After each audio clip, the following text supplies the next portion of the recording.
Sewer.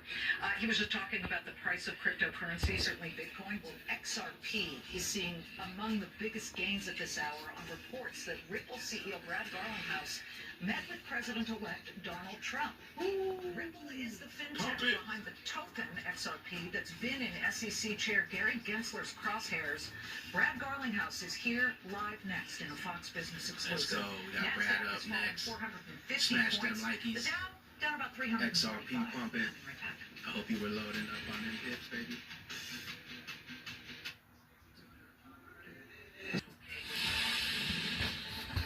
Market sell-off, but not for XRP. It is exploding toward the $1 mark. Right now, it stands at 87 cents. This is a gain of 4.5%. As investors in the seventh largest cryptocurrency are optimistic about the future of the now $3 trillion industry under a Trump presidency. The blockchain payments company Ripple, which uses XRP to enable transactions, jumped dramatically since election night. And it saw big surges earlier this week on speculation that its CEO held a meeting with the president-elect following his victory, and speculation that anti-crypto SEC chief Gary Gensler might to 92 cents now, which we just talked about with former SEC director Norm Champ. Ripple CEO Brad Garlinghouse is here in a Fox Business exclusive in studio to discuss all of this. Okay, a 70% gain since election day. Let me guess, you are a Donald Trump fan, at least, of a presidency as he oversees a crypto world that he's very open-armed to. For sure. Like, what a difference 10 days makes. We, for years in the United States, have had an attack on the crypto industry. It's been war. And we finally, I think, have, a crypto president. The crypto industry has embraced Trump. Trump has embraced the crypto industry. He really has. I think it's very genuine. And I think he sees the opportunity. He sees innovation. He sees entrepreneurship. And look, I'm very excited about what the future holds. I'll point out, if you were saying that XRP is up 70+%, since election day, the best performing crypto assets are all U.S. companies or U.S. technologies. This shouldn't be a surprise. The United States SEC has been manipulating and putting pressure on these U.S. companies, U.S. technologies, and now that pressure comes off and they explode upwards. We shouldn't be surprised by that. So that is since when that it's all U.S.? That really since election day. Okay, since election day, then that really makes sense. It does, and if you can even put a number on this, like what has Gary Gensler's war on crypto? You can put an amount on it. We went from 2.2 trillion to basically 3 trillion. So this was an $800 billion unlock, just because we now are going to have rational actors who act lawfully.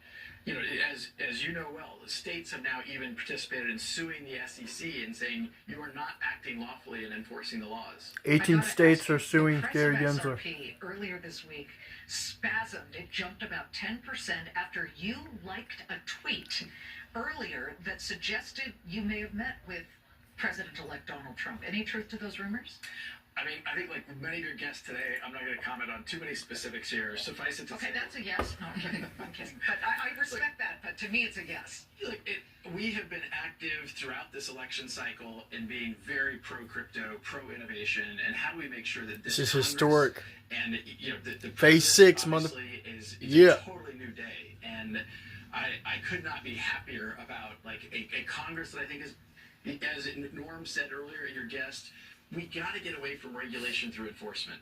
That makes no sense. What about this yesterday, this lawsuit filed by 18 attorneys generals, I believe all from Republican states, suing the SEC, saying that they are allegedly overreaching when it comes to crypto regulation? Did you know that was coming at all? We did not, and I say to all 18 of those attorney generals, welcome to the party. You know, look, we have been fighting, Ripple's been fighting this fight since the very beginning. We've spent literally over $150 million fighting the SEC, an unlawful war. And so I'm thrilled they're joined. I wish they would have joined earlier. But, you know, even in their case, what they filed cites the Ripple case over and over. And so they see what has happened. They see how Gensler has overreached. And I only wish there was a way to hold the SEC, hold Gensler. Redistribution of wealth. And we should say that earlier this week, Robinhood relisted XRP on its platform, driven by what they believe might be this new, more welcoming regulatory environment. For sure. I mean, this goes back to like the U.S. has finally unlocking this hostility, and I do think things like Robinhood is saying, I'm surprised they didn't do it sooner, but I'm glad they did it now.